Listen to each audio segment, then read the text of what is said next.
Hello everyone, मैं C S Prakash Pandey, faculty of law Vidyasthal academy. जैसा कि आप सभी लोगों को पता था बेटा ये बात कि सीए फाउंडेशन के एग्जाम के कुछ दिन पहले हम आरटीपी, एमटीपी और प्रीवियस ईयर के लॉ के पेपर को डिस्कस करने को लेकर आपके सामने लेक्चर लेकर आएंगे। तो फाइनली वो दिन आ चुका है और वो लेक्चर आपके सामने पब्लिश कर दिया गया है। आप इस लेक्चर को देख सकते हो, लेकिन इस लेक्चर को देखने से पहले दो तीन बातें हैं जिसको ध्यान से सुनिएगा आप लोग। अगर बिना इन बातों को सुने हुए अगर आप डायरेक्ट लेक्चर को देखना शुरू कर दोगे तो शायद उतना ज़्यादा इफेक्टिव और इफिशिएंट यूटिलाइजेशन नहीं हो पाएगा। तो मेरी दो बातें, तीन बातें ध्यान से जितना ज़्यादा सुनोगे उतनी ही ज़्यादा बेटा ये लेक्चर आपको इंजॉयबल दिखेगा, उतना ही ज़्यादा आप इंजॉय कर पाओगे।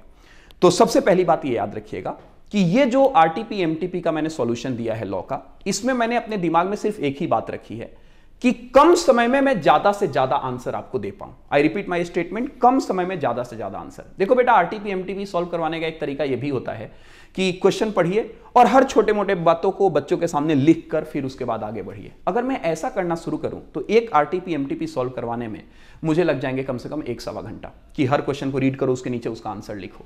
और इस टाइम में वो आपके लिए बिल्कुल इफेक्टिव नहीं है। अगर आप लोग जहां से भी क्लास ले चुके हो, चाहे विद्यास्थल एकेडमी से या फिर कहीं और से भी, तो आप लोगों को 100% कॉन्सेप्चुअल क्लैरिटी होगी, कंटेंट आपके सामने होगा।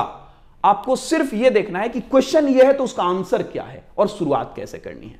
तो मैंने इन्हीं मेन मुद्दों को बेस बनाते हुए यह लेक्चर आपको रिकॉर्ड करके दिया है। तो आप देखोगे ना इस लेक्चर में, तो मैंने क्वेश्चन रीड किया है और डायरेक्ट मुद्दे की बात की है कि देखो बेटा ये क्वेश्चन रहा, इसका ये आंसर है। That's it. मतलब एक क्वेश्चन में मैंने ज्यादा से ज्यादा 5 मिनट का समय लिया है, ज्यादा से ज्यादा, नहीं तो 2-3 मिनट में मैंने निपटा दिया है। ये पहली बात आपको याद रखनी है। दूसरी बात, बहुत सारे बच्चों के मन में आता है कि जैसे मेरे से जो बच्चे पढ़ चुके हैं उनको सारी बातें पता है। आप लोग कहीं और से भी पढ़ चुके हो तब भी आपको सारी बात पता है, मुझे इस बात का भरोसा है। बट स्टिल बच्चों को यह लगता है कि सर वो कंटेंट मिल जाता तो मजा आ जाता। तो देखो बेटा, जिस विद्यास्थल एकेडमी के चैनल से आप ये लेक्चर देख रहे हो, इसी विद्यास्थल एकेडमी पे ऑलरेडी सीए फाउंडेशन और सीएमए फाउंडेशन का मैराथन लेक्चर, मैं बोलता हूं 17 घंटा, 16 घंटा 47 मिनट का लगभग ये मैराथन है। ये मैराथन लेक्चर बेटा ऑलरेडी अपलोडेड है। कोई भी बच्चा अगर कंटेंट में कोई प्रॉब्लम है तो आप उस मैराथन लेक्चर को जाके देख लेना और देखने के बाद ये आरटीपी एमटीपी को बेटा सॉल्व करना। सारे क्वेश्चंस उस मैराथन में कवर हैं कंटेंट को लेकर। तो यहां पे मैंने कंटेंट डिस्कस नहीं किया, यहां पे मैंने सिर्फ क्वेश्चन और उसका आंसर डिस्कस किया है।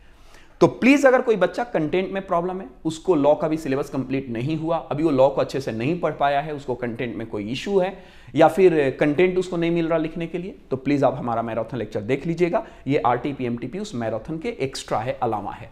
और एक तीसरी बात है, जब आप मैराथन लेक्चर देखोगे ना तो उसके लास्ट वाले पोर्शन में जब आप जाओगे तो मैंने वहां भी 3-4 प्रीवियस ईयर और आरटीपी एमटीपी के क्वेश्चन मैंने सॉल्व करवाए हैं। और यहां मैं करवा रहा हूं 4, एक आरटीपी, एक एमटीपी, एक मई 2022 और एक जनवरी 2021। तो यहां पे 4 पेपर मैंने सॉल्व करवाए हैं, प्लस 4 पेपर मैंने मैराथन में सॉल्व करवाए हैं। टोटल आपके 8 पेपर हुए।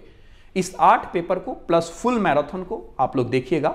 मैं इस बात को जिम्मेदारी से कहता हूं कि अगर आप ये लेक्चर देख लेते हो बेटा, सीए फाउंडेशन का एक एक क्वेश्चन इन्हीं 2 लेक्चर में से आएगा। अगर इसके अलावा एक भी क्वेश्चन कहीं बाहर से आया तो मैं इस बात को जिम्मेदारी से कह रहा हूं कि I am answerable for that. मैं उसके लिए रिस्पॉन्सिबल हूं अगर एक भी क्वेश्चन बाहर से आया तो। ये बात फिर से मैं रिपीट करना चाहता हूं कि आप उस मैराथन को और इस आरटीपी एमटीपी के लेक्चर को देख लीजिएगा। बाकी कोई भी अगर आपके मन में डाउट्स वगैरह होते हैं तो विद्यास्थल एकेडमी का हेल्पलाइन नंबर आपके सामने है, प्लस मैं अपना कॉन्टैक्ट नंबर लेक्चर के लास्ट में लिख चुका हूं, या मेरा कॉन्टैक्ट नंबर आपको विद्यास्थल एकेडमी के मैनेजमेंट से मिल जाएगा। आप उस पर मेरे से बाकायदा, आप कहीं के भी स्टूडेंट हो तो आप मुझे कॉल कर सकते हो, आप डाउट पूछ सकते हो। हमारी एकेडमी के हर एक टीचर आपके साथ हैं।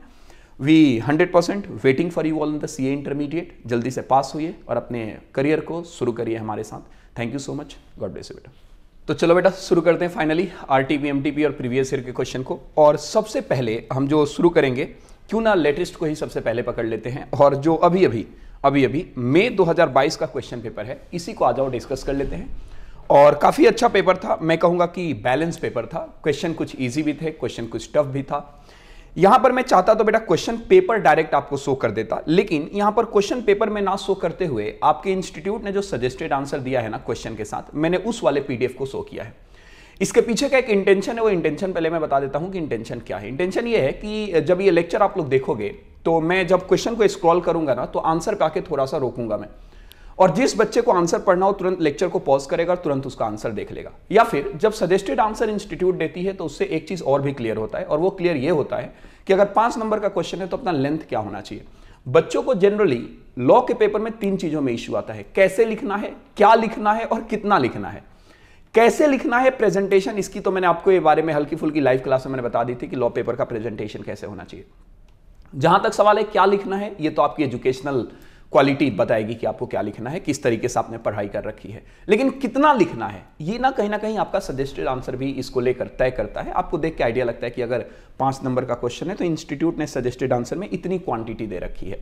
तो मैंने जानबूझ के ये शो किया है, हालांकि मैं आंसर रीड नहीं कराऊंगा बेटा, वो आपका काम होगा। मैं क्वेश्चन डिस्कस करते हुए आगे निकल जाऊंगा क्योंकि आपका पेपर सर पे आ चुका है। मेरा इंटेंशन ये है कि कम शब्दों में और तुम ज्यादा से ज्यादा कंटेंट लेकर यहां से चले जाओ, क्योंकि वो टाइम नहीं है। तो सबसे पहले यही क्वेश्चन करते हैं और आ जाइए। सबसे पहला क्वेश्चन नंबर 1 आपकी स्क्रीन के ऊपर रहा। आइए साहब रीड करते हैं। बोला गया बेटा Seena was a classical dancer, ये क्लासिकल डांसर थी। She entered into an agreement with Sheetal Vidya Mandir for 60 days performance, 60 dance performance. वो एक बेटा कॉन्ट्रैक्ट में आती है कि मैं 60 डांस परफॉर्मेंस दूंगी आपको, ठीक है बेटा। As per the contract she was suppose to perform every weekend and she will be paid, कितना बोलो बेटा, 10,000 पर परफॉर्मेंस। तो उसको 60 परफॉर्मेंस करनी थी और हर परफॉर्मेंस का 10,000 रुपए उसको मिलेगा, इसको लेकर कॉन्ट्रैक्ट था। हाउएवर आफ्टर अ मंथ, कुछ महीने बाद, she was absent without informing. Oh my God, वो क्या हो जाती है बेटा, एब्सेंट हो जाती है विदाउट इन्फॉर्मिंग। कहीं ना कहीं आपको देख के लग रहा होगा ये मामला ब्रीच ऑफ कॉन्ट्रैक्ट का है, लेकिन खैर अभी डिसाइड मत करिए, आगे चलते हैं। आगे क्या कह रहे हैं, बोल रहा है due to her personal reason, खैर कोई दिक्कत नहीं। Answer the following question as per the Indian contract act 1872। कुछ 1 महीने परफॉर्मेंस देने के बाद वो परफॉर्मेंस बिना इन्फॉर्म किए क्या कर देती है बेटा, छोड़ देती है। तो बताया गया कि आप नीचे दिए गए सिचुएशंस में आंसर बताओ। क्या सिचुएशन है सर? सबसे पहला आपको 3 क्वेश्चन दिए गए हैं, तीनों में आंसर करना है अकॉर्डिंग टू अबव सिचुएशन, जो ऊपर वाला सिचुएशन है। पहला, whether the management of Sheetal Vidya Mandir has a right to terminate the contract. ध्यान रखिएगा सर, पूछा जा रहा है कि जो शीतल विद्या मंदिर के साथ कॉन्ट्रैक्ट था इस डांसर का, और उसने बिना उसको इन्फॉर्म किए हुए बीच में परफॉर्मेंस रोक दी थी। तो सवाल है कि क्या जो विद्या मंदिर है वो कॉन्ट्रैक्ट को टर्मिनेट कर सकती है क्या? अब देखो बेटा, इसका आंसर एब्सोल्युटली यस। जब आप परफॉर्मेंस रोक देते हो बिना इन्फॉर्म किए सामने वाली पार्टी के, तो याद रखिएगा साहब ये एक तरीके से ब्रीच ऑफ कॉन्ट्रैक्ट हुआ। और ब्रीच ऑफ कॉन्ट्रैक्ट में सामने वाली पार्टी के पास हमेशा ये राइट आता है कि वो आपके साथ कॉन्ट्रैक्ट को टर्मिनेट करके और आपसे बेटा वो डैमेज क्लेम कर सकती है। सामने वाली पार्टी एग्रीड पार्टी, मतलब मैं विद्या मंदिर की बात कर रहा हूं। तो 100% इसका आंसर यस होगा, कॉन्ट्रैक्ट टर्मिनेशन हो जाएगा, उससे डैमेज भी क्लेम किया जा सकता है। ये पहले का आंसर है। दूसरा, if the management of Sheetal Vidya मंदिर इन्फॉर्म्ड सीना अबाउट इट कॉन्टिन्यूएंस। अच्छा, विद्या मंदिर ने बोला कि कोई बात नहीं, आपने रोक दिया तो रोक दिया, लेकिन सर आप इसको कंटिन्यू करिए सर, हमें कोई ऑब्जेक्शन नहीं है। ये विद्या मंदिर ने खुद उस डांसर से बोला। आगे चलते हैं। Can the management still resign the contract after a month on this ground subsequently? Answer is absolutely no. जब एक बार मैंने कॉन्ट्रैक्ट को टर्मिनेट किया था, ब्रीच किया था, उस समय आपने एक्सेप्टेंस दे दी, अप्रूवल दे दिया इस ब्रीच का, और आपने बोला कि हां सर आप आगे भी कंटिन्यू करिए, हमें उससे कोई ऑब्जेक्शन नहीं।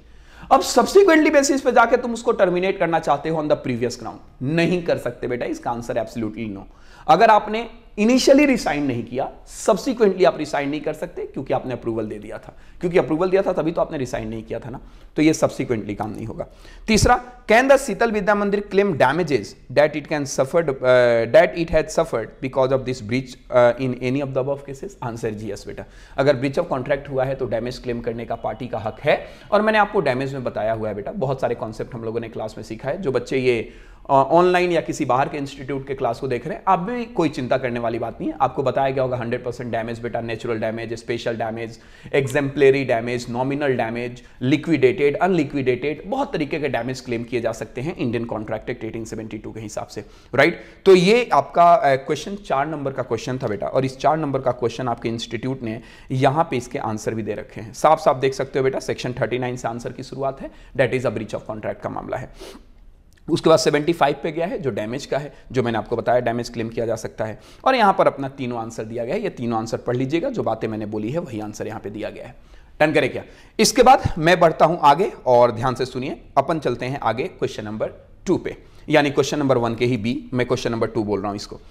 अगला क्वेश्चन है, the articles of association of अर्ना limited empower its managing agent to borrow loan on behalf of the company. Agent को बताया गया है कि देखिए आप कंपनी के बिहाफ पर लोन बोरोइंग कर सकते हो, ऑथोराइज्ड बंदा है। आगे देखते हैं। अंकिता एक मैम है, the director of the company, वो बोरो कर लेती हैं 18 lakh in the name of the company from quick finance limited. एक जो लेडीज डायरेक्टर है वो बोरो कर लेती है कंपनी के नाम पे एक क्विक फाइनेंस लिमिटेड से, जो एक एनबीएफसी है। Later on, Arna Limited refused to repay the money borrowed on the pretext that No resolution authorizing such loan have been actually passed by the company and therefore company is not liable to pay such loan. देखो बेटा, इस question को पढ़ते time ना मैं हंस रहा था। उसके पीछे का कारण है, जो बच्चे मेरे से क्लास में पढ़ चुके हैं उनको क्वेश्चन पढ़ते ही आंसर का पता चल गया होगा। I am very much sure कि आप लोग अगर कहीं और से भी पढ़ रहे हो ना तो भी बेटा ये कॉन्सेप्ट आपको जरूर बताया गया होगा। मैं आंसर बता देता हूं। ये सीधा सीधा डॉक्ट्रिन ऑफ इंडोर मैनेजमेंट का क्वेश्चन है। सीधा सीधा डॉक्ट्रिन ऑफ इंडोर मैनेजमेंट का क्वेश्चन है। आपको जरूर बताया गया होगा Turquand rule, Royal British Bank versus Turquand rule, उसी का ये बेसिकली क्वेश्चन है। और 100% उस केस लॉ में ही आपको बताया गया होगा कि याद रहे साहब, अगर कंपनी में इंटरनल कोई इरेगुलरिटी हो रही है तो उसका खामियाजा बाहर वाला नहीं भुगतेगा। मतलब क्या, इंडोर मैनेजमेंट बेसिकली क्या करता है कि कंपनी में हो रहे इंटरनल इरेगुलरिटी का कंसिक्वेंस बाहर वाले को बियर नहीं करने देता। मतलब doctrine of indoor management basically protect करता है आउटसाइडर को और अगेंस्ट में काम करता है कंपनी के। और इसी का ठीक उल्टा था डॉक्ट्रिन ऑफ कंस्ट्रक्टिव नोटिस, जो बेसिकली प्रोटेक्ट कर रहा था कंपनी को लेकिन आउटसाइडर के अगेंस्ट में था। मेरी बात समझ रहे हो क्या? तो यहां पर सवाल है कि क्या यह कंपनी मना कर सकती है कि क्योंकि मैंने रिजोल्यूशन पास नहीं किया इसलिए मैं आपके लोन रिपे नहीं करूंगी? ये कंपनी मना नहीं कर सकती। ये डॉक्ट्रिन ऑफ इंडोर मैनेजमेंट है। रिजोल्यूशन पास करना या ना करना ये आपकी इंटरनल इरेगुलरिटी है। और याद रखना बेटा, इंटरनल इरेगुलरिटी का कभी भी कंसिक्वेंस बियरिंग आउटसाइडर को आप नहीं दे सकते। इसका केस लॉ है कंपनीज एक्ट 2013 में, that is a Royal British Bank versus Turquand rule. Done करे क्या? डॉक्ट्रिन ऑफ इंडोर मैनेजमेंट, इसका सीधा आंसर है। 4 नंबर का ये भी क्वेश्चन था। आगे बढ़ते हैं सर, तीसरा।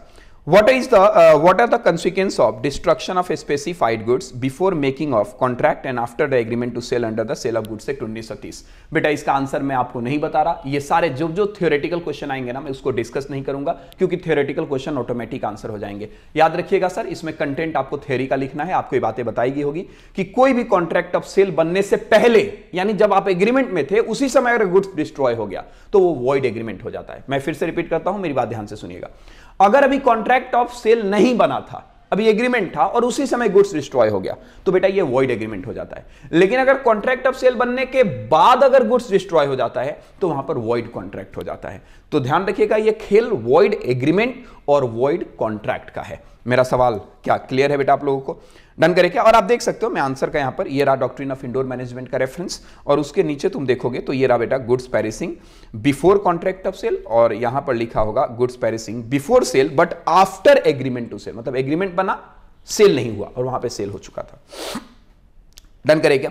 तो 7 और 8 का ये है, आप देख लीजिएगा। क्वेश्चन नंबर 2 आते हैं साहब, क्या है क्वेश्चन नंबर 2? क्वेश्चन नंबर 2 बोल रहा है कि the general rule is that agreement made without consideration is void. State the exception of this general rule as per the Indian contract act 1872। बहुत प्यारा क्वेश्चन था, कंटेंट बहुत अच्छा लिख सकते थे आप लोग इसमें। ये सीधा सीधा सेक्शन 25 का आंसर है इसका। सीधा सेक्शन 25 है। आपको बताया गया होगा natural love and affection, time bar debt, payment for past voluntary services, agency, gratuitous bailment, उसके बाद आपका चैरिटेबल एक्टिविटी, ट्रस्ट वगैरह का मामला। इन सब सिचुएशन में याद रखिएगा साहब, बिना टाइम बार डेट, इन सब सिचुएशन में बिना आपके कंसिडरेशन के भी वैलिड कॉन्ट्रैक्ट क्रिएट किया जा सकता है। तो ये भी एक थ्योरेटिकल क्वेश्चन है बेटा, इसको मैं डिस्कस नहीं कर रहा, मैं आगे बढ़ रहा हूं। नेक्स्ट है वो है explain the incorporation bye registration of, क्या बोलो बेटा? Explain the incorporation bye registration of limited liability partnership and it's essential element under the LLP act 2008। Again theoretical question, again theoretical question.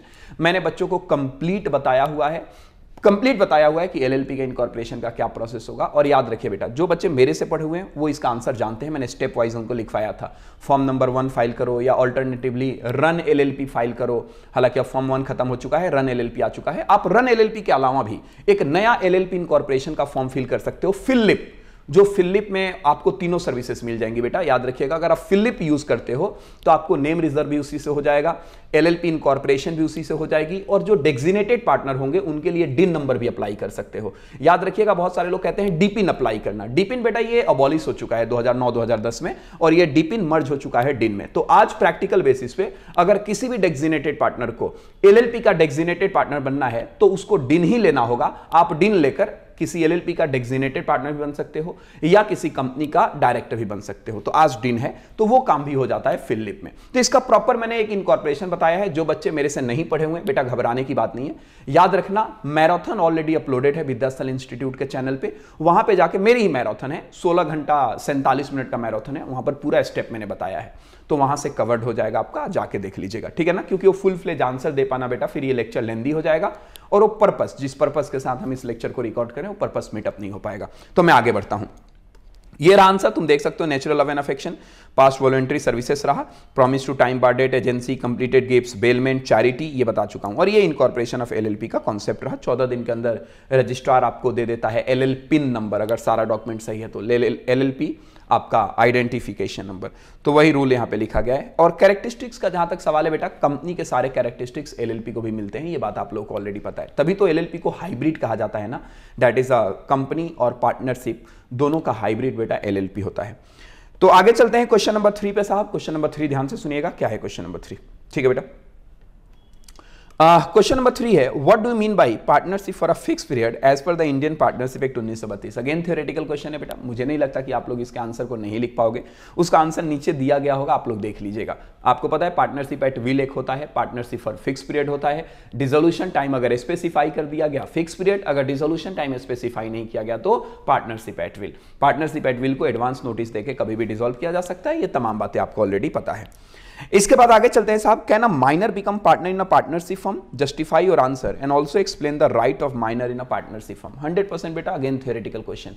एक माइनर भी बन सकता है किसी भी पार्टनरशिप फर्म का partner for his benefit and for the benefit of partnership. लेकिन याद रखिएगा साहब, वर्ड बोला गया है, जब आप देखोगे ना कि minor can be admitted into the partnership, इसका मतलब कि आप माइनर के साथ पार्टनरशिप नहीं बना सकते। लेकिन अगर आपने 1-2-3 मेजर लोगों ने मिलकर अगर पार्टनरशिप बना लिया और उसके बाद में तुम माइनर को एडमिट करना चाहते हो for the benefit of the firm, तो आप एंट्री कर सकते हो। मेरी बात आप समझ रहे हो क्या?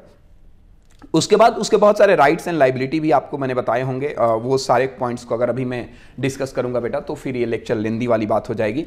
याद रखिए, एक माइनर का राइट है, एक ही माइनर के लिए एक सिंपल सा रूल होता है बेटा, minor is always liable for his right but he never responsible for his liability. ये ट्रिक होता है, माइनर हमेशा अपने राइट को एक्सरसाइज करता है, लेकिन लाइबिलिटी की जहां तक सवाल आएगी, माइनर हाथ खड़ा कर सकता है, मना कर सकता है लाइबिलिटी के लिए।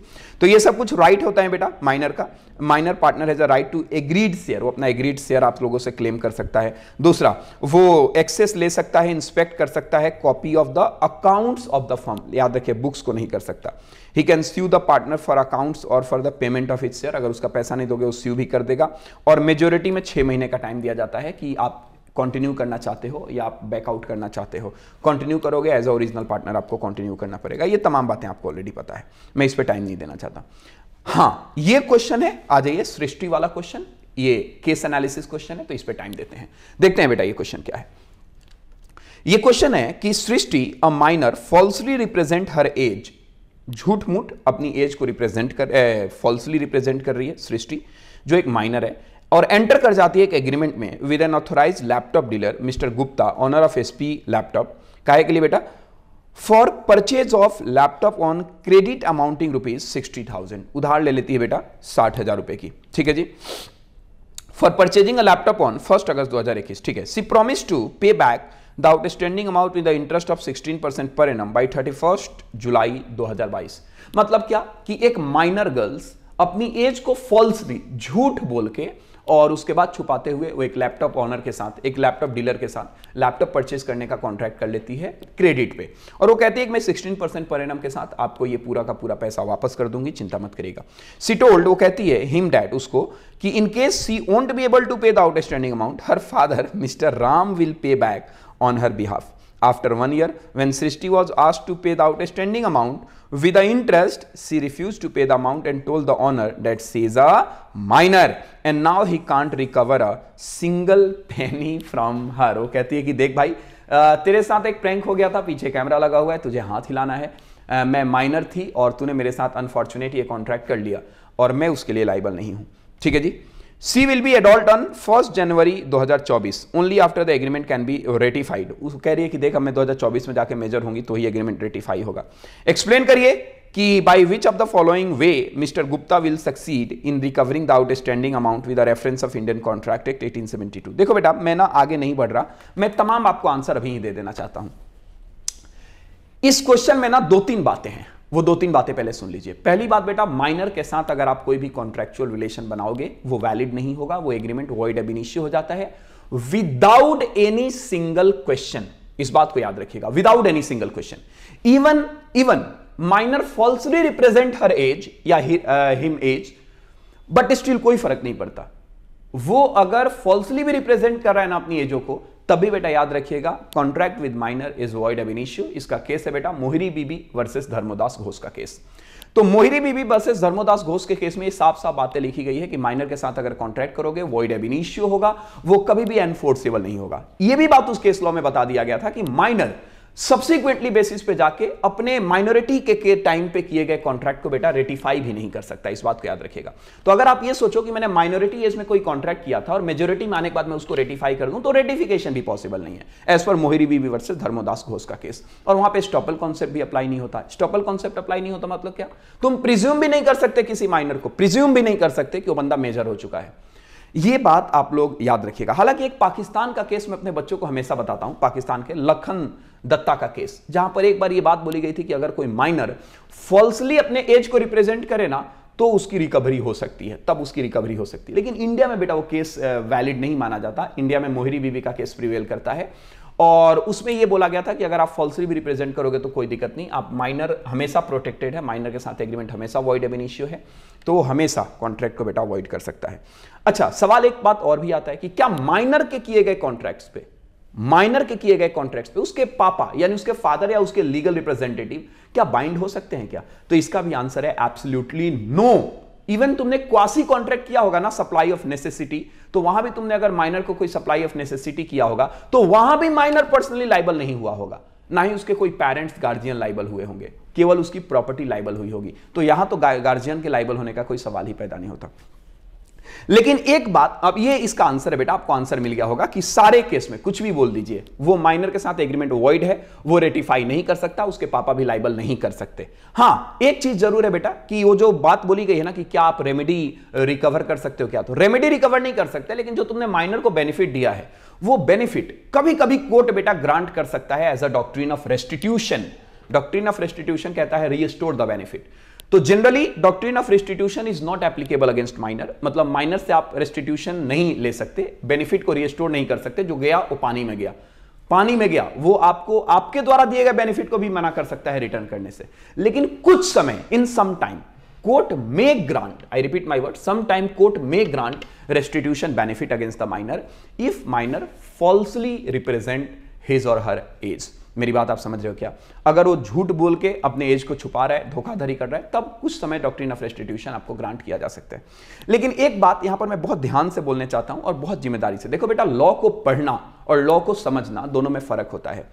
हमारे देश की एजुकेशन सिस्टम इतनी घटिया हो चुकी है ना कि बार बार बच्चों को यह बताया जाता है कि माइनर के साथ कॉन्ट्रैक्ट करोगे तो कुछ नहीं होगा, माइनर हमेशा बेनिफिशियल होगा और आप उसके खिलाफ कोर्ट नहीं जा सकते क्योंकि माइनर के साथ एग्रीमेंट वॉइड अब इनिशियो होता है। और आपको केस का रेफरेंस दिया जाता है मोहिरी बीबी वर्सेस धर्मोदास घोष का केस। यह बेटा कानून को पढ़ना हुआ, लेकिन यह कानून को समझना नहीं हुआ। याद रखिएगा, अगर कोई माइनर का आपके साथ आके और फॉल्सली अपने एज को झूठ रिप्रेजेंट करते हुए, फ्रॉडुलेंट रिप्रेजेंटेशन देते हुए अपने एज का, और आपके साथ अगर कोई एग्रीमेंट कर लेता है, तो यह बात तो बिल्कुल सही है कि वो एग्रीमेंट वॉइड है, इसलिए मैं उसके खिलाफ कोर्ट नहीं जा सकता। लेकिन याद रखिए साहब, अगर मैं वहां पर होता और मेरे साथ कोई माइनर ऐसा ड्रामा करे तो बेटा उस माइनर की सारी माइनॉरिटी निकाल दूंगा मैं। और मेरे साथ जो कानून है वो है इंडियन पिनल कोड, आईपीसी 1860। अरे भाई, मेरे साथ अगर माइनर अपनी एज को कंसील करते हुए, छुपाते हुए कोई कॉन्ट्रेक्चुअल रिलेशन कर लेगा तो मैं छोड़ दूंगा। इंडियन कॉन्ट्रैक्ट में मैं एक्शन नहीं ले सकता, कोई दिक्कत नहीं, मैं चला जाऊंगा आईपीसी के पास। और आईपीसी में जाके बेटा सेक्शन 415, 417 और 420, ये तीनों सेक्शन जो एक क्रिमिनल सेक्शन है, आप डालिए माइनर के खिलाफ। That is a cheating by personation या इट्स अ नॉर्मल चीटिंग। आप डालिए आईपीसी का मुकदमा, सामने वाली माइनर को, सामने वाले पार्टी को जेल भेजिए। कौन कहता है कॉन्ट्रैक्ट में डैमेज? मेरे को डैमेज चाहिए ही नहीं। तो मैं अगर क्रिमिनल एक्शन ले लूं आईपीसी के खिलाफ, आईपीसी में जाके, then it's possible. But Indian contract act 1872 में याद रखिए आपके पास कोई रास्ता नहीं है अगर आपने माइनर के साथ कॉन्ट्रेक्चुअल रिलेशन कर लिया तो। डन करे क्या? खैर फिलहाल इसमें आगे चलते हैं बेटा। अब यही अलग अलग सिचुएशन में इसके आंसर्स दिए गए हैं, ध्यान से सुनिएगा। बाय फाइलिंग अ क्या बोला गया? पहला, bye filing a case against Srishti a minor for recovery of outstanding amount with interest. सवाल ही पैदा नहीं होता बेटा, वॉइड एग्रीमेंट है, आप पिटीशन फाइल करके पैसा नहीं ले सकते। Next, bye filing a case against mister Ram, जो फादर है सृष्टि का, रिकवरी ऑफ आउटस्टैंडिंग अमाउंट। सवाल ही पैदा नहीं होता बेटा, बाप लाइबल नहीं होगा। By filing a case against Srishti a minor for recovery of outstanding amount after see attainment, ना मैच्योरिटी आने के बाद भी बेटा वो रेटिफिकेशन पॉसिबल नहीं है।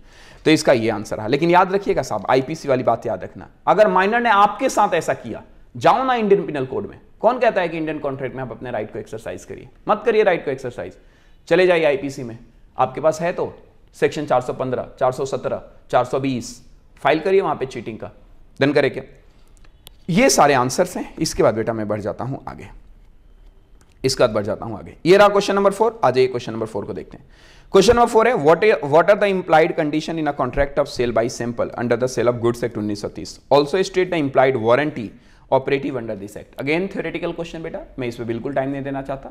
यहां पर पूछा जा रहा है कि सेल बाय सैंपल क्या होता है। सेल बाय सैंपल बेटा एक बेसिकली इंप्लाइड कंडीशन होता है, जहां पर बायर ने अगर कोई सैंपल सिलेक्ट किया है तो ये सेलर की रिस्पॉन्सिबिलिटी है कि वो जो भी गुड्स डिलीवर करे that should correspond, that should matched according to the sample selected by buyer. Done करे क्या? अगर वो सैंपल से गुड्स कॉरेस्पॉन्ड नहीं होता तो you have to be answerable, और वहां पे बायर के पास दो राइट आता है कि वो कॉन्ट्रैक्ट को टर्मिनेट भी कर सकता है और डैमेज को भी क्लेम कर सकता है। इंप्लाइड वारंटी, आपको बहुत सारी बातें बताई गई होगी इंप्लाइड वारंटी में।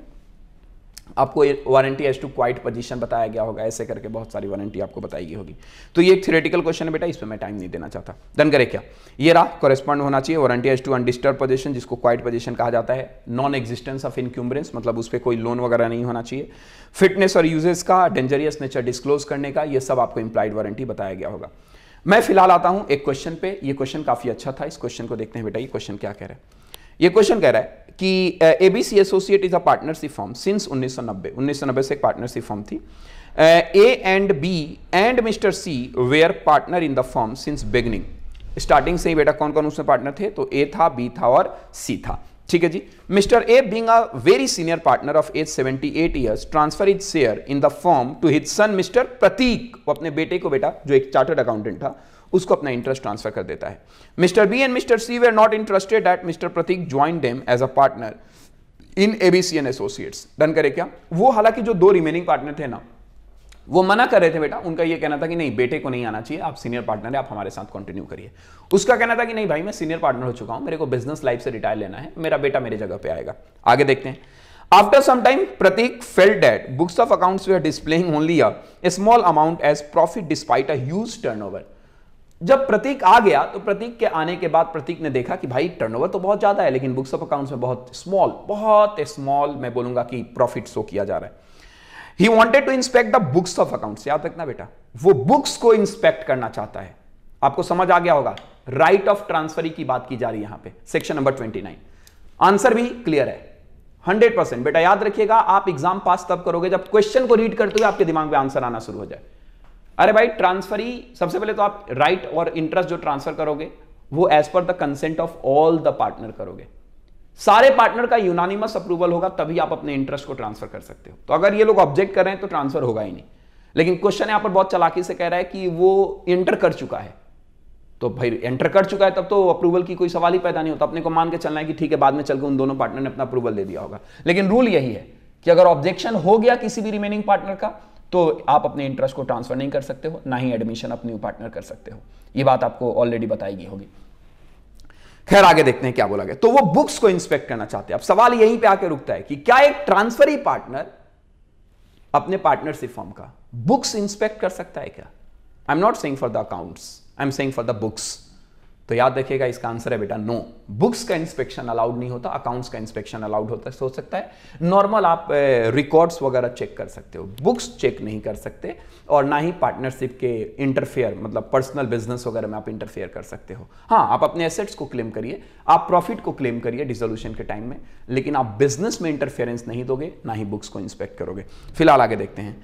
फॉर्म आर्ग्यू करता है that it is entitlement as a transferee, however the other partners believe that he can not challenge the books of accounts. Can mister Prateek be introduced as a partner if he father wants to get an retirement as an advisor, help them resolve the issue applying the necessary provision from the, क्या बोलो बेटा, Indian partnership act 1932। इसका answer साफ साफ आपको मिल चुका है, ये रहा बेटा आपका आंसर, और आंसर है section number 31 introduction of partner के लिए सारे पार्टनर का कंसेंट होना जरूरी है, और सेक्शन 29 ट्रांसफर ऑफ इंटरेस्ट के लिए भी आप याद रखिएगा अपने इंटरेस्ट को ट्रांसफर कर सकते हो with the consent of all the partner, plus जो सामने वाली पार्टी है वो एंटाइटल है, तो वो एंटाइटल है केवल प्रॉफिट और एसेट्स के लिए, जबकि ध्यान से सुनिएगा, does not entitle the transferee, वो एंटाइटल नहीं करता ट्रांसफरी को, काहे के लिए बेटा, तो फॉर्म के कंडक्ट ऑफ द बिजनेस में इंटरफेयर करने के लिए, या रिक्वायर अकाउंट्स और to inspect the books of the firm. हां, आप एक काम कर सकते हो, आप अपना शेयर रिसीव कर सकते हो प्रॉफिट वाला, या फिर अपना जो भी प्रॉफिट मार्जिन आपका है, सेटलमेंट मार्जिन जो आपका है वो ले सकते हो, एसेट्स को क्लेम कर सकते हो, लेकिन बुक्स ऑफ अकाउंट्स वगैरह का इंस्पेक्शन ट्रांसफरी को अलाउड नहीं होता, ये बात आपको ऑलरेडी पता है। डन करे क्या? तो ये क्वेश्चन नंबर 5 बहुत इंपॉर्टेंट क्वेश्चन है बेटा, इस क्वेश्चन को ध्यान से देखिएगा। क्या है क्वेश्चन में? क्वेश्चन में है कि Sonal went to jewellery shop and asked the sale girls to show her diamond bangles with a ruby stone. Ruby stone बेटा लाल रंग का एक पत्थर होता है, लेकिन वो मारिक पत्थर कहा जाता है। रेड स्टोन तो बहुत सारे होते हैं, एक मारिक पत्थर होता है, रूबी स्टोन उसे इंग्लिश में कहा जाता है, वो वाली बात हो रही है। The jewellery told her that we have a lot of designs of diamond bangles but with a red stone. हमारे पास एक नॉर्मल रेड स्टोन है, खैर रूबी स्टोन तो नहीं है। If she chooses for herself any special design of diamond bangle with red stone, they will replace red stone with a ruby stone। अगर आप हमें बहुत सारे डायमंड बैंगल्स हैं, पसंद कर लीजिए, अगर आपको कोई पसंद आ जाता है तो याद रखिए उस सिचुएशन में हम लोग रेड स्टोन को हटा के और वहां पे रूबी स्टोन ला देंगे। आगे सुनिएगा, but for the ruby stone they will charge some extra cost. हाँ, हम जो ये रिप्लेस करेंगे उसका कुछ एक्स्ट्रा चार्ज लेंगे, कोई दिक्कत नहीं है भाई। Sonal select a beautiful set of designer bangles and paid for them, उसके लिए पे कर दिया। She also paid extra cost of ruby stone, उसने रूबी स्टोन के लिए एक्स्ट्रा भी पे कर दिया। The jewellery requested her, jewellery ने बेटा रिक्वेस्ट किया उससे, कम बैक अ वीक, एक सप्ताह बाद आइए और उसके बाद अपने डिलीवरी को लेकर जाइए with a ruby stone. When she came after a week to take delivery of bangles, she noticed that due to ruby stone, design of bangle has been completely disturbed. Now this is very much important. Design has been completely disturbed. ये question का जान है बेटा। जब वो आई तो देखी कि रूबी स्टोन लगाने के बाद जो उसका डिजाइन है ना, वो डिजाइन बेटा डिस्टर्ब हो जाता है, 100% डिस्टर्ब हो जाता है। अब यहाँ पे ना बच्चा इमोशनल हो जाता है, बच्चा कहता है कि देखो सर वो डिस्टर्ब हो या कुछ भी हो, डिजाइन खराब हो या कुछ भी हो, आपने ही बोला था ना लगाने के लिए, तो जब आपने बोला था तो आप इसके लिए रिस्पॉन्सिबल हो। ठीक है बेटा, आगे देखते हैं। Now she wants to terminate the contract and thus asked the manager to give her money back but he denied for the same. Answer the following question as per sale of goods act 1930। आपको बोला गया cell of goods act 1930 के हिसाब से इसका answer दीजिए। Question क्या है? स्टेट विद रीजन, क्या सोनल रिकवर कर सकती है अमाउंट फ्रॉम द ज्वेलर? दूसरा, what would be your answer if jeweller says that he can change the design but he will charge extra cost for the same. काफी अच्छा question है बेटा, और इसका एक आंसर मैं आपको बता देता हूं। अच्छा, दूसरा जो क्वेश्चन है डॉक्ट्रिन ऑफ अल्ट्रा वायरस है, तो ये क्वेश्चन पे को मैं टाइम नहीं दूंगा, ये थ्योरेटिकल क्वेश्चन है, सारे बच्चों को यहां पर ये बात पता है, ये थ्योरी क्वेश्चन है। अल्ट्रा वायरस एमओए के थ्रू कोई काम होगा वो वॉइड एब इनिशियो हो जाता है। इसका केस लॉ भी आपको पता होगा, Ashbury railway carriage company versus Richards का केस। तो अल्ट्रा वायरस एक्टिविटी अगर कोई एमओए के बाहर जाकर आप काम करोगे वो वॉइड एब इनिशियो हो जाता है। तो इस क्वेश्चन को मैं ऑलरेडी बता चुका हूं। मैं यहां पर आता हूं बेटा, ये काफी अच्छा क्वेश्चन है और मैं जानबूझ के इस क्वेश्चन पे आपको टाइम लगाऊंगा ताकि आप ये सारी बातें पढ़ सको और समझ सको। देखो बेटा, ये क्वेश्चन ना एग्रीमेंट टू सेल और कॉन्ट्रैक्ट ऑफ सेल का है। एग्रीमेंट टू सेल और कॉन्ट्रैक्ट ऑफ सेल, ठीक है ना? याद रखिएगा, एग्रीमेंट टू सेल में क्या होता है, कॉन्ट्रैक्ट आज बन जाता है, लेकिन कॉन्ट्रैक्ट का जो परफॉर्मेंस होता है वो कुछ दिन बाद होता है। आप देखोगे ना यहाँ पे तो कॉन्ट्रैक्ट आज ही बन गया क्योंकि एक्सचेंज ऑफ मनी वगैरह हो चुका है, लेकिन परफॉर्मेंस कुछ दिन बाद होनी है और बाद में जाके उसकी क्वालिटी कॉम्प्रोमाइज हो जाती है। तो सवाल है कि क्या वो रिकवरी होगी या नहीं होगी। तो इसमें ध्यान से सुनेगा, मैं इसको बाकायदा अपने हाथों से रीड करके आपको बता रहा हूँ। ये क्वेश्चन काफी अच्छा डिजाइन किया गया था बेटा, क्योंकि बच्चा इमोशनल होता है। बच्चा ये कह रहा है कि देखो सर, जब आपने बोला रिप्लेस करने के लिए और उसके बाद डिजाइन खराब हो गई, तो जब आपने ही बोला और डिजाइन खराब हो गई तो बस आप रिस्पॉन्सिबल उसके लिए, क्योंकि सेलर ने तो आपके कहने पे काम किया था। ध्यान से सुनना इसका आंसर। सबसे पहले बोला गया एज पर सेक्शन 4(3) मतलब 4 clause 3 of the sale of goods act 1930, where under a contract of sale the property of goods is transferred from the seller to the buyer, the contract is called a sale. Obviously बात है बेटा, cell word तब बोले जाएंगे जब ownership क्या हो जाएगी, ट्रांसफर। क्या यहाँ पे ऑनरशिप ट्रांसफर हुई है ना? ऑनरशिप ट्रांसफर नहीं हुई। आप बोलोगे अरे सर ऑनरशिप कैसे ट्रांसफर नहीं हुई? अरे नालायको, ट्रांसफर ऑफ ओनरशिप में मैंने एक बात बताई थी, that is a condition. Condition ये था कि अगर बायर का कोई कंडीशन है और सेलर उस कंडीशन को फुलफिल करेगा तो ही ट्रांसफर ऑफ ओनरशिप होगी। यहां तो अभी कंडीशन फुलफिल हुआ ही नहीं, अभी तो रिप्लेसमेंट होनी है। क्या होनी है बोलो बेटा? रिप्लेसमेंट। क्या रिप्लेसमेंट? रेड स्टोन की जगह रूबी स्टोन आने वाला है, तो रिप्लेसमेंट होना है, इसका मतलब ओनरशिप ट्रांसफर नहीं हुआ। ओनरशिप अभी भी है सेलर के पास, और जिसके पास ओनरशिप है वही रिस्पॉन्सिबल है। ये बात तो आपको ऑलरेडी पता है। तो बोला गया but where the transfer of property in the goods is to take place at a future time और subject to some condition thereafter to be fulfilled, तो इसे कहा जाता है एग्रीमेंट टू सेल। और एग्रीमेंट टू सेल कब sale बन जाता है? जब टाइम इलैप्स हो जाए या कंडीशन फुलफिल हो जाए। लेकिन यहां पर ना तो टाइम इलैप्स हुआ ना तो अभी वो कंडीशन फुलफिल हुआ, क्योंकि जो कंडीशन फुलफिल हुआ वो तो डिस्टर्ब हो गया। ध्यान से सुनिएगा, जो कंडीशन फुलफिल हुआ दैट इज रूबी स्टोन जो रिप्लेस किया गया वो तो वाहियात बेकार हो गया, डिजाइन को कॉम्प्रोमाइज कर दिया उसने। चलते हैं आगे। Subject to which the property in the goods is to be transferred. On the basis of above provision and fact given in the question, it can be said that there is an agreement to sell between Sonal and jeweler and not a sale. Obvious बात है, ये agreement to sell था, ये sale नहीं था। Even through the payment was made by Sonal. हाँ, कोई बात नहीं, agreement to sell में बेटा पेमेंट दिया जा सकता है, कोई दिक्कत नहीं, ये यूनिलैटरल होगा। The property in goods can be transferred only after the fulfillment of condition fixed between buyer and seller, जो condition भी fulfill होना बाकी था। As due to ruby stone, the original design is disturbed. Bangle are not in original position. Hence, Sonal has a right to avoid agreement to sell and can recover the price paid. याद रखिएगा, agreement to cell है, contract को avoid करते हुए, means agreement को avoid करते हुए, और आप अपने पैसे को वापस ले सकते हो। If jewellers offer to bring the bangle in original position by repairing, he cannot charge extra cost from Sonal even though he has to bear some expense for repair, he cannot charge it from Sonal. अगर आप उसे original position में लेकर आओगे तो मैं उसके लिए आंसरेबल नहीं हूं। यही कारण है बेटा, यही कारण है कि कोई भी दुकानदार से जब आप कोई एक्स्ट्राऑर्डिनरी एक्टिविटी बोलते हो ना, तो सारा का सारा पैसा पहले रिकवर करके और उसके बाद आपको वो प्रोडक्ट अपडेट करके देता है कि अगर आपको अपडेटेड वर्जन समझ ना आए तो भी आप समझो आपका काम, क्योंकि मैं पैसा ले चुका हूं, मेरे साथ कोई इशू नहीं आएगा। नहीं तो एक सेलर को बेटा यही काम थोड़ी रह गया कि वो आपके हिसाब से अपना अपडेशन देते रहे प्रोडक्ट में और आप मना करते रहो और वो जाके कोर्ट में मुकदमा करके पैसे की रिकवरी करते रहे। ऐसे तो फिर उसका धंधा हुआ। तो यही कारण है कि कोई भी सेलर अपडेशन के टाइम आपसे पहले ही पैसा ले लेता है कि बाद में आप ड्रामेबाजी ना करो।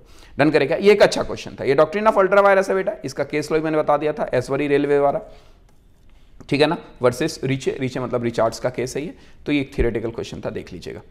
मैं चलता हूं आगे और ये रहा बेटा क्वेश्चन नंबर 6। क्वेश्चन नंबर 6 क्या है? ध्यान से सुनिएगा। क्वेश्चन नंबर 6 है कि liquidated damage is a genuine pre estimate of compensation of damage for a certain anticipated breach of contract. बोला गया कि देखिए लिक्विडेटेड डैमेज एक ऐसा डैमेज होता है जो प्री एस्टिमेटेड होता है, मतलब पहले से एस्टिमेटेड होता है। Answer is yes, liquidated damage prefixed होता है, अनलिक्विडेटेड डैमेज प्रीफिक्स्ड नहीं होता। वो बेसिकली मामला कोर्ट में जाता है तो कोर्ट यानी जज सेंसिटिवनेस कितना है मामला उसको ध्यान में रखते हुए और उसके बाद आपके मामले को डैमेज वगैरह को अवॉइड करती है। तो जब आप देखोगे ना किसी एक्ट में कि ऑलरेडी डैमेज लिखा हुआ रहता है कि अगर कोई पार्टी डिफॉल्ट करेगी तो इतना रुपया डैमेज, तो उसे कहा जाता है क्या? लिक्विडेटेड, क्योंकि वो प्रीफिक्स्ड होता है। डन करे क्या? आगे बोला गया where as penalty on the other hand is extravagant amount stipulated and clearly unconceivable and has no comparison to the loss suffered by the party. Answer is yes, आप कितना लॉस सफर्ड किए हो उससे लेना देना नहीं। पेनल्टी एक ऐसा होता है जो प्री कॉन्शियसली होता है, अनकॉन्शियसली होता है। अगर आपने किया तो आपको देना ही होगा। ध्यान से सुनिएगा। Explain the statement by differentiating between liquidated damage and penalty. In short देखा जाए तो ये साफ सा बेटा लिक्विडेटेड डैमेज और पेनल्टी के बीच में डिफरेंस पूछ रहा है। ये एक अच्छा क्वेश्चन है, मैं इसको इंपॉर्टेंट कर रहा हूं। ये क्वेश्चन फिर से आपके एग्जाम में आ सकता है। देखो बेटा, एक इसका बेसिक पॉइंट समझिएगा। जितना आपको पे करना था, आई रिपीट माई वर्ड, जितना आपको पे करना था वो एक डैमेज हो सकता है, लेकिन उसके ऊपर में जितना भी पे करोगे ये पेनल्टी हो सकता है। एक तो ये डिवीजन है बेटा डैमेज और पेनल्टी को डिफरेंशिएट करने का। एक और डिफरेंशिएशन होता है कि डैमेज जो होती है वो पार्टी को दी जाती है, पेनल्टी जो होता है वो सरकार को जाता है। जैसे तुमने रेड लाइट जंप किया और वहां पे पेनल्टी लगाएगी, ये किसी पार्टी को नहीं दिया जाएगा, ये सरकार के पास जाएगी, ये गवर्नमेंट ऑफ इंडिया के पास जाएगा, गवर्नमेंट ऑफ स्टेट के पास जाएगा। क्या मेरी बात आप समझ रहे हो क्या? अच्छा, एक बात और, अगर तुमने एक्सीडेंट किया और किसी के हाथ पैर टूट गए, वहां पे जो पैसे गए ना वो डैमेज चला गया। क्या चला गया? बोलिए, डैमेज। तो ये बहुत बेस होता है इसके डेफिनेशन का, और इसका आंसर ये दिया गया है।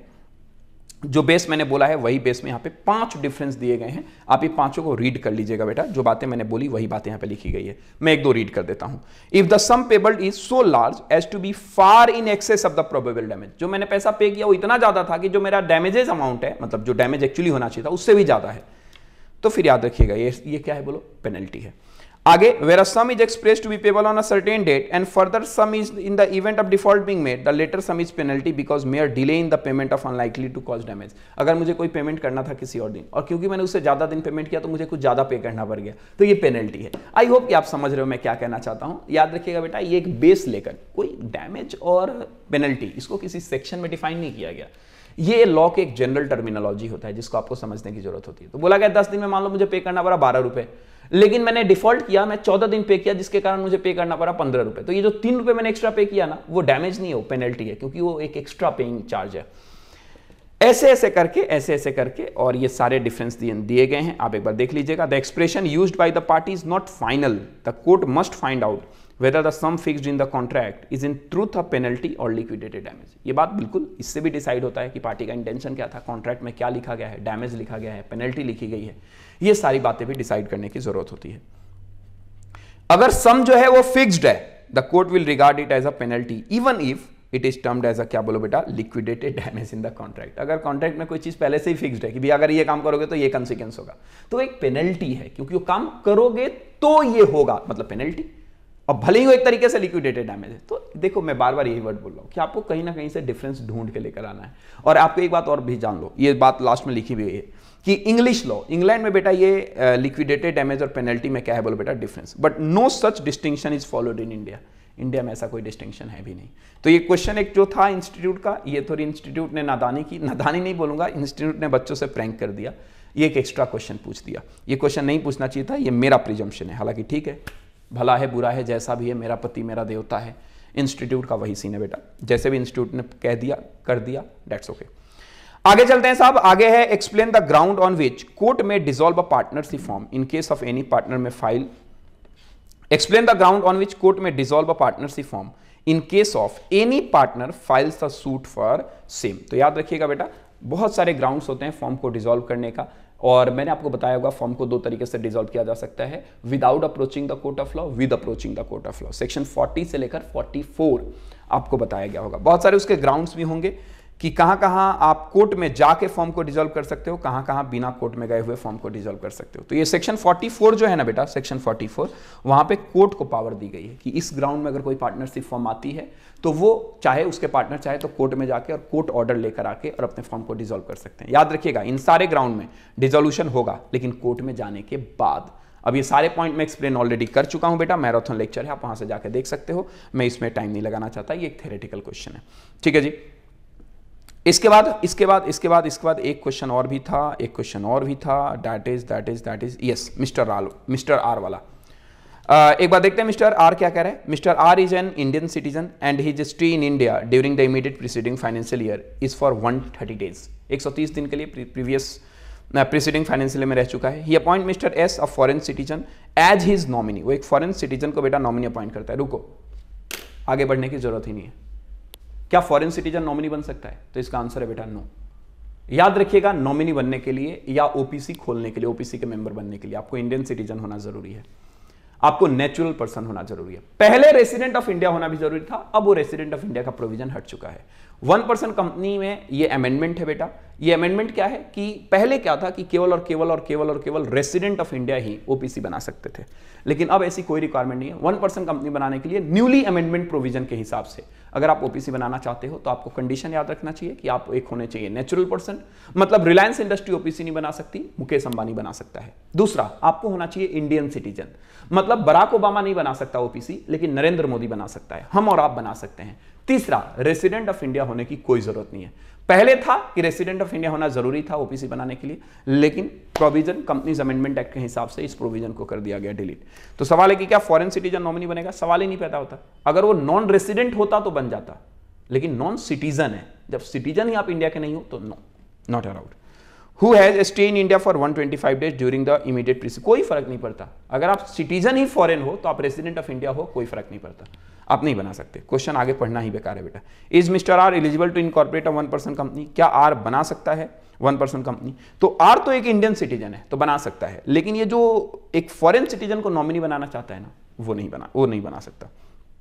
डन करे क्या? If yes can he give the name of mister S in the memorandum of association as a nominee? Answer, सवाल ही पैदा नहीं होता, खत्म होता है बेटा। ये आपका, यही आपका क्वेश्चन है मई 2022 का, और यहां से बीसीआर शुरू हो जाता है, और आपको तो पता है बीसीआर का पूरा खेल एक बार देख लीजिएगा। ये बीसीआर एक ऐसा समंदर है जिस समंदर का कभी किनारा भी नहीं मिलेगा, और किनारा ढूंढने की कोशिश करोगे तो बीच में डूब जाओगे। तो मैं ये नहीं कहता ना लायक हो, आपको किनारा ढूंढना है, किनारे पे आने भी हैं, लेकिन किनारे में कैसे आ रहे हो, कितनी चालाकी से आ रहे हो, ये आप पे ऊपर में छोड़ रहा हूँ। तो इस क्वेश्चन को भी मैं नहीं देख रहा, मैं लॉ के प्रोविजन को बेटा खास करके देखने की कोशिश करता हूँ। तो यहाँ पे ये आपका पोर्शन हो गया, क्या बोलो बेटा, खत्म। क्या हो गया, खत्म। तो चलते हैं इसके बाद अगले, और अगला जो आपके सामने क्वेश्चन है वो क्वेश्चन पेपर है बेटा, क्या बोलिए, दिस वन, जनवरी 2021 का क्वेश्चन पेपर है। तो ये जनवरी 2021 का एक क्वेश्चन पेपर सॉल्व करते हैं कि सर इसमें क्या कहा गया है और कहानी क्या है। आइए एवरीवन ध्यान से मेरी बात को सुनिएगा बेटा प्लीज। जहां तक जनवरी 2021 का है तो इसके क्वेश्चन को फटाफट रीड करते चलते हैं। सुनो, सबसे पहला क्वेश्चन ये आपके स्क्रीन के ऊपर रहा, क्या बोला गया है। अच्छा, मैं प्रोविजन रीड करते हुए आगे बढ़ता चलूंगा। बोला गया है मिस्टर एस, जिसकी उम्र 58 साल है, were employed in a government department, he was going to retire after 2 years, 2 साल बाद वो रिटायर होने वाला है। Mister D made a proposal to mister S, एक मिस्टर डी है जो एस, जो 2 साल बाद रिटायर होने वाला है, उसको प्रपोजल देता है to apply for voluntary retirement, के काम कर तो वॉलंटरी रिटायरमेंट ले from the his post so that वो उसकी जगह पे अपॉइंट हो जाए। मतलब क्या बेटा, आप एक सरकारी नौकरी पे हो और 2 साल बाद आप रिटायर होने वाले हो। मैं आपके पास आया, मैंने बोला सुन 5 लाख रुपए ले, पहले ही वीआरएस मार मतलब वॉलंटरी रिटायरमेंट स्कीम, जिसके थ्रू जॉब रहते हुए बीच में ही कोई बंदा चाहे तो रिटायर होकर जा सकता है। उसके भेजने के पीछे मेरा पर्पस क्या था कि मैं उसकी जगह पे आ जाऊं।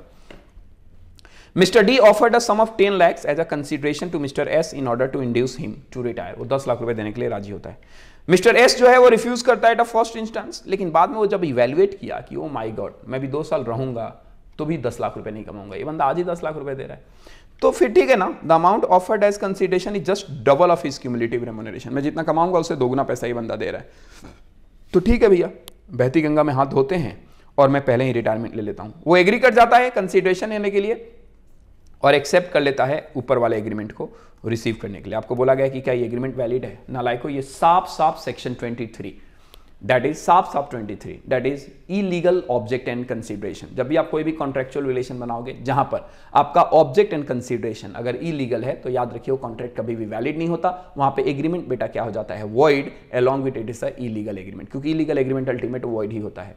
तो वहां पे मैंने बताया होगा सेक्शन 23 में मैंने एक बताया होगा agreement oppose to public policy, और ये जो है agreement oppose to public policy है क्योंकि बेटा यहाँ पर पब्लिक ऑफिसेस में डीलिंग की जा रही है। पब्लिक ऑफिसेस में डील करना, ब्राइबरी वगैरह का काम, ये सब आपका सेक्शन 23 का मामला है।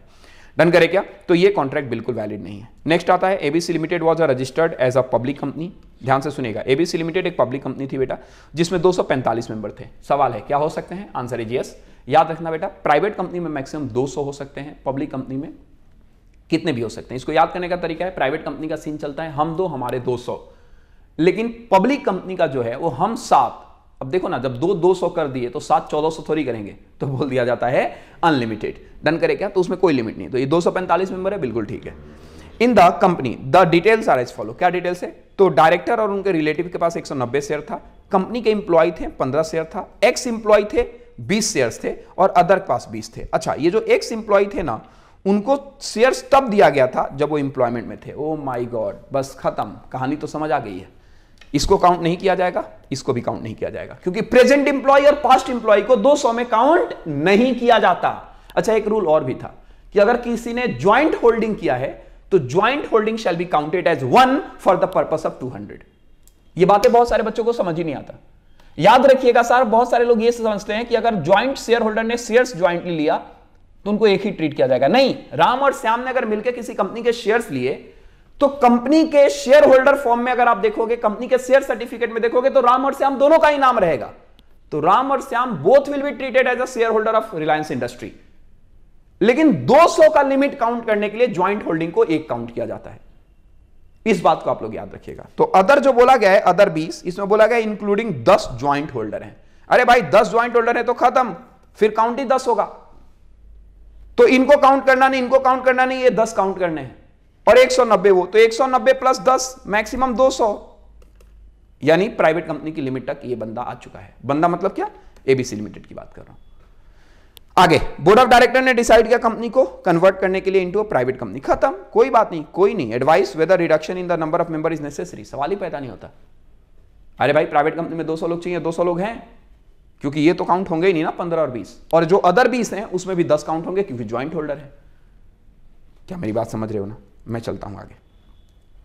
What are the rules which regulate the sale by auction under the sale of goods act? क्या बोलो बेटा? 1930। अगेन ये ऑक्शन सेल की बात है बेटा, ये थ्योरेटिकल क्वेश्चन है, इसको मैं नहीं समझा रहा, इसको समझाने की जरूरत ही नहीं, ऑलरेडी मैराथन है, आप देख लीजिएगा, वहां पे ऑक्शन सेल की मैंने बहुत सारे रूल्स बताए होंगे। ठीक है बेटा, थंब का बताया होगा, उसका बताया होगा कि अगर लॉट में कोई ऑक्शन सेल हो रहा है तो उसकी सेलिंग कैसे होगी, प्रिटेंड बीडिंग अगर होगा तो क्या होगा, ठीक है ना, ऐसे करके मैंने बहुत सारे रूल्स एंड रेगुलेशन बताए हैं, तो वो आप देख लीजिएगा। यहाँ पे लिखा गया है गुड्स सोल्ड इन लॉट्स में क्या होगा, कब माना जाए कि कॉन्ट्रैक्ट ऑफ सेल कंप्लीट हो गया, जब फॉल ऑफ हैमर होता है तो। उसके बाद when the sale is not notified by the seller, pretended bidding जहां पर सिमिलर बीड दे दिया जाता है, या not to bid against each other, इसको लेकर एक एग्रीमेंट कर लिया जाता है। ये सब बातें मैंने आपको बता दी है, ये सब बातें, रिजर्व प्राइस एक रखा जा सकता है सेलर के द्वारा, ये सब बातें हो चुकी है, यहां पर बताने की जरूरत नहीं। क्वेश्चन नंबर 2 है, अगेन थ्योरेटिकल क्वेश्चन है बेटा, define the term acceptance under the Indian contract act 1872 और उसके लीगल रूल्स को बताइए। अरे भाई एक्सेप्टेंस के मैंने लीगल रूल्स बहुत बताए हैं, मैंने बताया होगा कि एक्सेप्टेंस मस्ट बी कम्युनिकेटेड, उसके बाद कम्युनिकेशन होनी चाहिए ऑथोराइज बंदे के द्वारा, वो एब्सोल्यूट होना चाहिए, वो कोई कंडीशनल नहीं होना चाहिए, नहीं तो काउंटर ऑफर बन जाता है। इसको लेकर मैंने बहुत सारे केस भी आपको बताया होगा, आपको याद होगा पॉयल वर्सेस ली का एक केस बताया था, उसके बाद आपको एक रेलवे कंपनी का केस बताया होगा, डन करे क्या? तो ऐसे करके मैंने आपको केस बताए होंगे। मैं बार बार ये वर्ड बोल रहा हूं कि आपका एग्जाम नजदीक है बेटा, तो इसको डिटेल लेंदी करूंगा, खींचता चला जाएगा ये क्वेश्चन पेपर। बच्चा इस समय एक ऐसा क्वेश्चन पेपर की बच्चे को जरूरत है कि मैं क्वेश्चन रीड करूं और देखूं कि हाँ इसका आंसर क्या है, दैट्स इट, मुद्दे की बात। तो अगर कोई बच्चा प्रोविजन में अगर कोई दिक्कत कर रहा है तो बेटा प्लीज मैराथन लेक्चर देखना, वहां पे सारी बातें मैंने समझाई है। डन करके यहाँ पे मैं सिर्फ क्वेश्चन डिस्कस करने आया हूं आपसे। नेक्स्ट है state the circumstances under which LLP and its partner may face unlimited liability under the limited liability partnership act 2008। बेटा याद रखिए LLP act 2008 basically limited liability partnership के लिमिटेड लायबिलिटी की बात करता है। आपको सारे बच्चों को ये बात पता है कि एलएलपी की लायबिलिटी लिमिटेड होती है, लेकिन अगर उसके कोई पार्टनर या डेजिग्नेटेड पार्टनर जब फोर्जरी फ्रॉडुलेंट एक्ट करना शुरू कर देंगे तो वहां पर बेटा एलएलपी में उनकी लायबिलिटी क्या हो जाती है? अनलिमिटेड। यही बातें यहां पर बोली भी गई होगी, और ये बात कहां लिखी गई है? ये बात लिखी गई है सेक्शन नंबर 30 में। सेक्शन नंबर 30 में बोला गया कि अगर कोई भी पार्टनर कोई भी इंटेंशनल डिफ्रॉड एक्टिविटी करते हैं, किसके साथ? क्रिएटर के साथ या अदर पर्सन के साथ, या कोई फ्रॉडुलेंट पर्पस के साथ काम करते हैं, तो याद रखिए इस सिचुएशन में उनके सारे के सारे लायबिलिटी जो हैं वो क्या हो जाएंगे? अनलिमिटेड। तो आप बस इतना ही याद रखना कि अगर कोई भी एलएलपी के अनलिमिटेड लायबिलिटी का क्वेश्चन आया तो सेक्शन नंबर आप याद रखना बेटा 30। सेक्शन 30 कहता है फ्रॉडुलेंट एक्टिविटी में लायबिलिटी आपकी अनलिमिटेड हो जाएगी। क्वेश्चन 3 है, क्या है क्वेश्चन नंबर 3? बोला गया पर्टिकुलर पार्टनरशिप क्या है। अब देखो ना, मैंने बताया था ना, एक होता है पर्टिकुलर पार्टनरशिप, एक होता है partnership general partnership. General partnership कोई भी काम करता है, पर्टिकुलर पार्टनरशिप केवल सिलेक्टेड एक्टिविटी कैरी ऑन करता है। Who is a nominal partner under the Indian partnership act? What are his liability? तो बेटा नॉमिनल पार्टनर के सारे रूल्स मैंने बताए होंगे। काइंड्स ऑफ पार्टनर में एक नॉमिनल पार्टनर ऐसा बंदा होता है जो अपना नेम लैंडिंग करता है और वेल रेपुटेशन के कारण फॉर्म उसकी नेम को यूज करते हुए आगे बिजनेस कैरी ऑन करती है। वो प्रॉफिट शेयर नहीं करता लेकिन थर्ड पार्टी के लिए लाइबल होता है। वो बिजनेस में डे टू डे पार्टिसिपेट भी नहीं करता। ये सारी बातें मैंने नॉमिनल पार्टनर को लेकर बताया होगा। ये थ्योरेटिकल क्वेश्चन है। Business carried on by all of them और acting for all. Discuss the statement under the Indian partnership act 1932। It is a true test of partnership. याद रखिएगा बेटा, इसे म्यूचुअल एजेंसी कहा जाता है। 3 बातें याद रखना, म्यूचुअल एजेंसी या every partner is principal as well as agent of each other, और या फिर तीसरा जिसे कहा जाता है business is carried by all और any one of them but acting for all. तो it is a true test of partnership, इस बात को याद रखिएगा। आते हैं आगे, अगला क्वेश्चन की तरफ आते हैं साहब। अगला क्वेश्चन है mister B makes a proposal. Come on, क्या बोलो बेटा? Mister B makes a proposal. ध्यान से सुनिएगा। बोला गया है कि मिस्टर बी मेक्स अ, बे आ जा यार, yes, Mr. B makes a proposal to Mr. S by post to sell his house for 10 lakhs and posted a letter on 10th April 2020 and the letter reaches to Mr. S on 12 अप्रैल 2020। याद रखिएगा बेटा, एक B letter लिख के भेजता है, B letter लिख के भेजता है किसके पास? S के पास। काहे के लिए? तो वो प्रपोजल देता है सेल हिज हाउस, अपना घर बेचने के लिए 10 लाख रुपए में।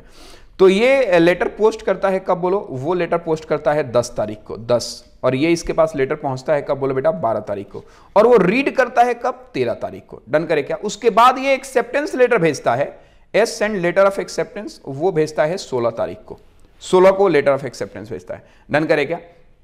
जो 20 के पास कब पहुंचता है, 20 तारीख को, 20 तारीख को। डन करे क्या?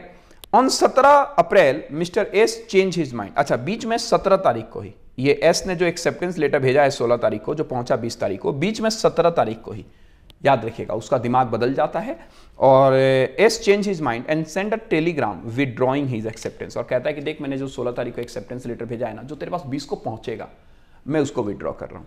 सवाल है कि क्या ये विदड्रॉ हो सकता है? तो इसका आंसर बेटा आपको समझ आ गया होगा। याद रखिए, acceptance can be withdraw at any time but before communication of acceptance is completed against offering. सामने वाली पार्टी के, याद रखिएगा, माफ करिए, कम्युनिकेशन यहां पे क्या बात हो रही है बेटा, कम्युनिकेशन ऑफ आपका विड्रॉ ऑफ एक्सेप्टेंस की बात हो रही है। विड्रॉ यानी रिवोकेशन ऑफ एक्सेप्टेंस की बात हो रही है। तो रिवोकेशन ऑफ एक्सेप्टेंस कौन करता है? रिवोकेशन ऑफ एक्सेप्टेंस ऑफरी करता है। तो ऑफरी अपने खिलाफ कम्युनिकेशन ऑफ एक्सेप्टेंस होने से पहले, याद रखिएगा, वो अपने एक्सेप्टेंस का रिवोकेशन कर सकता है। कम्युनिकेशन ऑफ एक्सेप्टेंस कब होगा एस के लिए? जब वो पहुंच जाएगा 20 तारीख को, तब। तो 20 तारीख से पहले रिवोकेशन हो सकती है, आंसर इज यस। अब ये बात आपको समझ नहीं आएगा अगर आप revocation of offer, communication of offer and acceptance, revocation of offer and acceptance और कम्युनिकेशन ऑफ रिवोकेशन की बात नहीं जानते हो तो। अगर आप नहीं जानते हो तो मैंने मैराथन में सारी बातें अच्छे से समझाई हुई है, प्रॉपर एग्जाम्पल देके समझाया, वहां पे जाके देख लेना। हालांकि जो मेरे स्टूडेंट है बेटा वो समझ रहे होंगे कि मैं अपने एक्सेप्टेंस को रिवोक कर सकता हूं कब तक? अपने खिलाफ कम्युनिकेशन ऑफ एक्सेप्टेंस होने से पहले। और मेरे खिलाफ कम्युनिकेशन ऑफ एक्सेप्टेंस कब होगा? जब लेटर सामने वाले के पास पहुंचेगा। तो सामने वाले के पास पहुंचेगा 20 तारीख को, उसके पहले मैं कभी भी रिवोकेशन कर सकता हूं। तो क्या ये रिवोकेशन वैलिड है? आंसर इज यस, ये रिवोकेशन वैलिड है। आगे देखिएगा, चलते हैं आगे बेटा। ये वही आंसर है कम्युनिकेशन रिवोकेशन का, देख लीजिएगा। क्वेश्चन नंबर 4 ये रहा। क्या है सर क्वेश्चन नंबर 4? तो क्वेश्चन नंबर 4 है, what are the difference between condition and warranty in a contract of sale? Also explain when sale is when shall a breach of condition be treated as, क्या बोलो बेटा? Breach of condition is treated as breach of warranty. Oh my god, कब कब breach of condition को breach of warranty treat किया जाता है? ये तो सबसे फेवरेट क्वेश्चन है एग्जामिनर का, हर अटेम्प्ट में लगभग आ जाता है। तो याद रखिएगा, ब्रीच ऑफ कंडीशन बेटा ब्रीच ऑफ वारंटी ट्रीट किया जाता है 2-3 केस में। पहला, मेरे साथ ब्रीच ऑफ कंडीशन हुआ और मैंने बेटा ब्रीच ऑफ कंडीशन को ट्रीट कर लिया as a breach of warranty.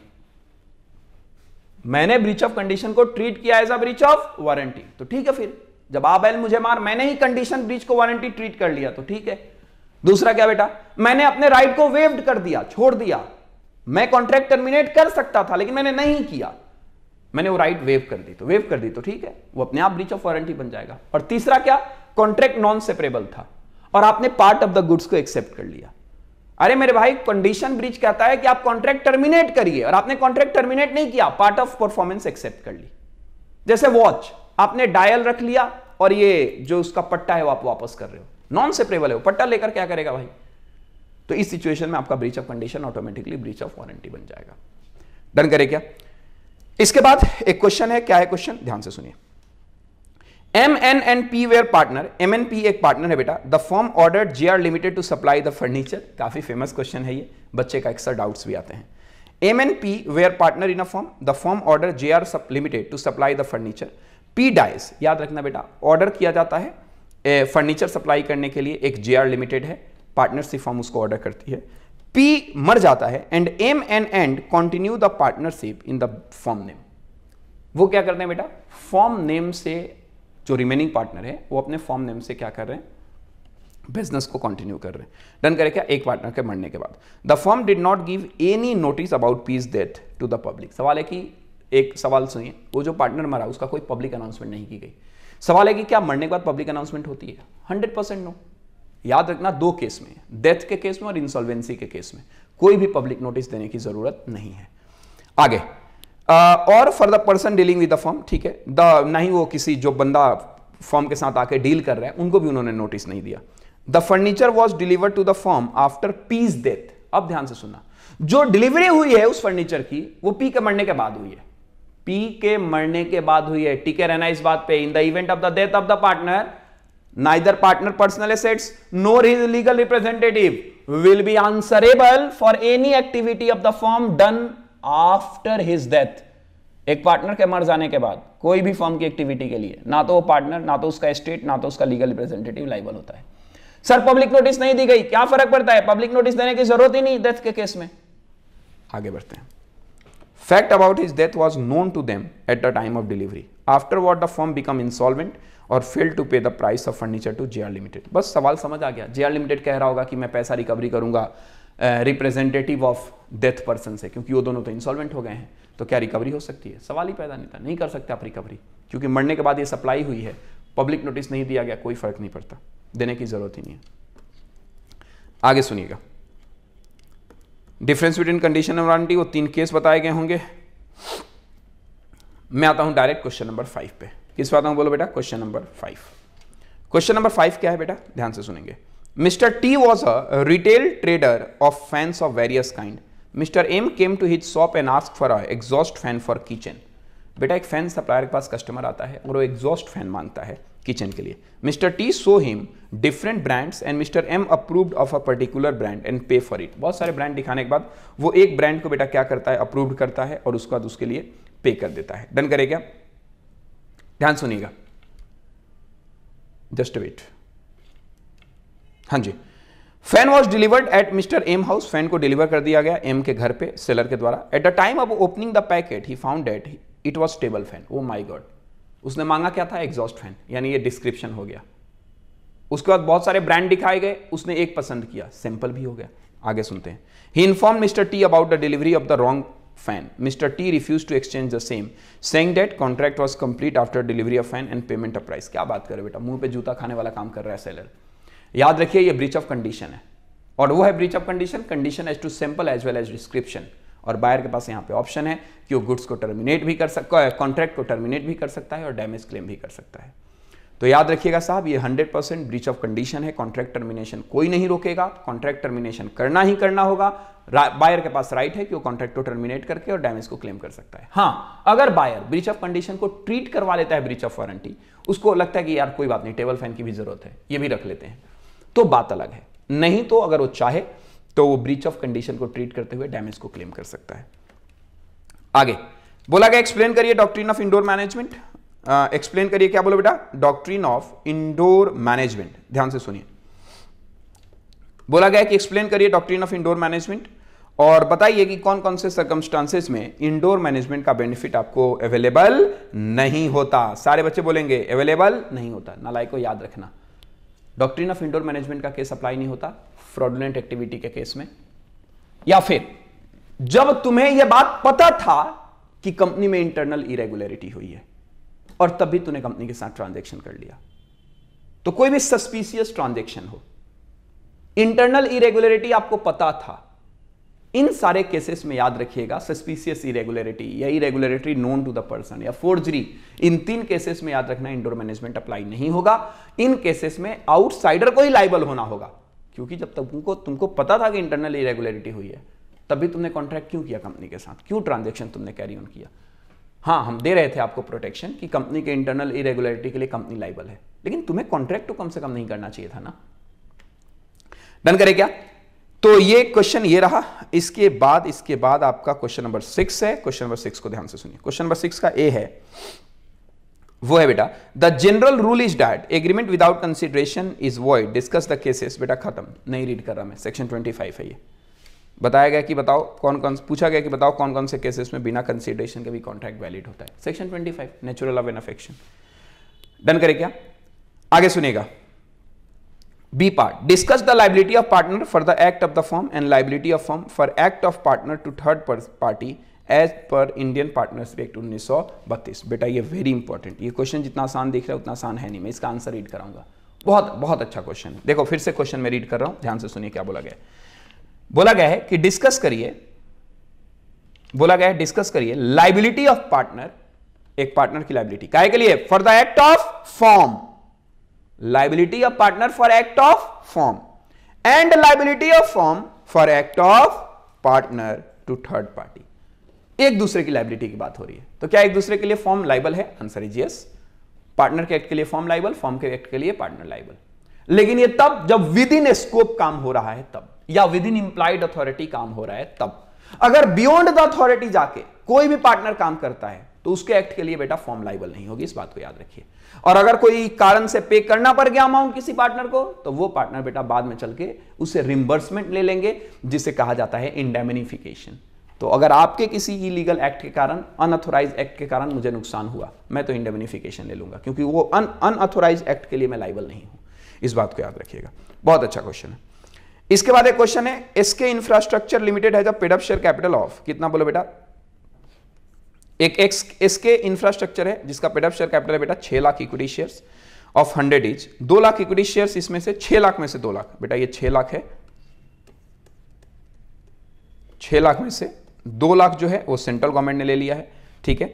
और 1,20,000 जो है, 1,20,000 वो ले लिया है किसने, बोलो, गवर्नमेंट ऑफ महाराष्ट्र, मतलब एक स्टेट गवर्नमेंट ने। खत्म, 2 + 3 20 और 6 लाख, अगर आप ये निकालोगे ना तो 3,20,000 6 लाख, आप जब रेशियो निकालोगे तो बेटा याद रखिएगा ये आपका 51% और उससे ज़्यादा आएगा। तो 51% या उससे ज़्यादा अगर आपका स्टेक किसी सेंट्रल या स्टेट गवर्नमेंट के हाथ में है तो बेटा आपको ट्रीट किया जाता है गवर्नमेंट कंपनी। और आपकी कोई सब्सिडरी है ना, उसको भी ट्रीट कर लिया जाता है, उसको भी डीम्ड कर लिया जाता है कि वो भी क्या है, गवर्नमेंट कंपनी। तो ये इसका क्वेश्चन है और यहाँ पे ये खत्म हो जाता है, इसका दे BCR शुरू हो जाता है। तो देखो बेटा, मैंने आपको टोटल 2 ये प्रीवियस ईयर क्वेश्चन करवाए, प्लस 2 आपके मैंने करवाए वो RTP और MTP करवाया। इसके अलावा 2 से 3 प्रीवियस ईयर क्वेश्चन और RTP MTP ऑलरेडी मैराथन में है। तो ये टोटल मिला जुला के आपके पास 6-7 प्रीवियस ईयर का क्वेश्चन है, आप इसको देख सकते हो। और उसके बाद प्लीज रॉक योर एग्जाम, और कोई भी ज़रूरत आए बेटा ये मेरा कॉन्टैक्ट नंबर है, आपके एग्जाम तक हमेशा मैं अवेलेबल हूं आपके साथ, बिल्कुल चिंता मत करिएगा। आप इंटर में आइए, विद्यासल एकेडमी की सारी टीम आपके इंटर में आपका इंतजार कर रही है। 100% आप इस एग्जाम को रॉक करोगे, you will nail it 100%। I am comfortable and I am absolute and मैं बोलूँगा मैं कॉन्फिडेंट हूँ कि आप एग्जाम में ज़रूर इस एग्जाम को क्वालिफाई करोगे। सो फाइनली मिलते हैं एग्ज़ाम के बाद। आप लोग हमसे जुड़े रहिएगा और हमें प्यार करते रहिएगा ऐसे ही। हमसे जुड़े रहने के लिए और प्यार करने के लिए आपका बहुत बहुत धन्यवाद। Thank you so much. God bless you बेटा।